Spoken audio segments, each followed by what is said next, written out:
அனைவருக்கும் வணக்கம். நம்ம டெய்லியும் banking and SSC point of வியூல 5 கொஸ்டின்ஸ் கரண்ட் அஃபேர்ஸ்லேருந்து பார்க்குறோம். இன்னைக்கு என்ன கொஸ்டின்ஸ் இருக்கு அப்படின்னு சொல்லி பார்ப்போம். First one, the defence deal between which two countries is nicknamed as Islamic NATO அப்படின்னு சொல்லி கேட்டிருக்காங்க. ஸோ நாட்டோ அப்படின்னா North Atlantic Treaty Organisation. 32 countries member கண்ட்ரீஸாக இருக்காங்க. நம்ம ஏதாவது ஒரு நாட்டோ கண்ட்ரி அட்டாக் பண்ணோம்னா மற்ற நாட்டோ கண்ட்ரீஸ் எல்லாரும் சேர்ந்து நம்மளை அட்டாக் பண்ணுவாங்க. ஸோ அதுதான் நாட்டோ.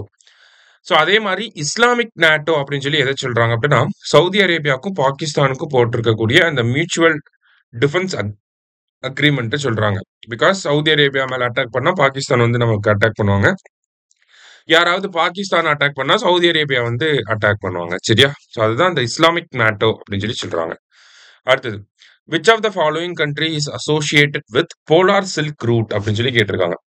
ஸோ போலார் சில்க் ரூட்டை பொறுத்த வரைக்கும் பார்த்தீங்கன்னா, சில்க் ரூட்னாலே சைனா, போலார் சில்க் ரூட்னாலுமே சைனா தான். அவங்க தான் வந்து ஒரு நார்த் சி வழியா ஒரு புது பாத்தை வந்து ட்ரேட் பாத்தை வந்து ஒர்க் பண்ணிட்டு இருக்காங்க. அதுல பெல்ட் அண்ட் ரோடு இனிஷியேட்டிவ்க்கு கீழே. சரியா? அடுத்தது, Maria Corina Machado was awarded Nobel peace prize அப்படின்னு சொல்லி கொடுத்துருக்காங்க. She became the 20th woman to be awarded Nobel peace prize அப்படின்னு சொல்லியிருக்காங்க. சரியா? ரெண்டுமே கரெக்ட் ஸ்டேட்மெண்ட் தான். போத் கரெக்ட் அப்படிங்கிறது கரெக்ட் ஆன்சர். சரியா? அடுத்தது, which of the following state government has launched Mukhyamantri Mahila Rozgar Yojana அப்படின்னு சொல்லி கேட்டிருக்காங்க. ஸோ இந்த ஸ்கீமுக்கு கீழே பீகார் கவர்மெண்ட் என்ன பண்றாங்க அப்படின்னா, கிட்டத்தட்ட 75 lakh விமென்க்கு வந்து ஒரு ஒன் டைம் பேமெண்ட்டா 10,000 rupees அவங்க அக்கௌண்ட்ல போட போறாங்க.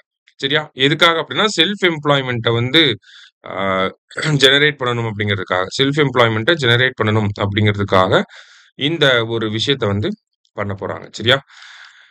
ஸோ முக்கியமந்திரி மஹிளா ரோஸ்கர் யோஜனானா பீகார் கவர்மெண்ட். லாஸ்டா, international day of girl child அப்படின்னா October 11. சரியா? ஸோ இன்னைக்கு 5 கொஸ்டின்ஸ் பார்த்துருக்கோம். தேங்க்யூ. சுரேஷ் IAS அகாடமி, வெற்றியின் முகவர்.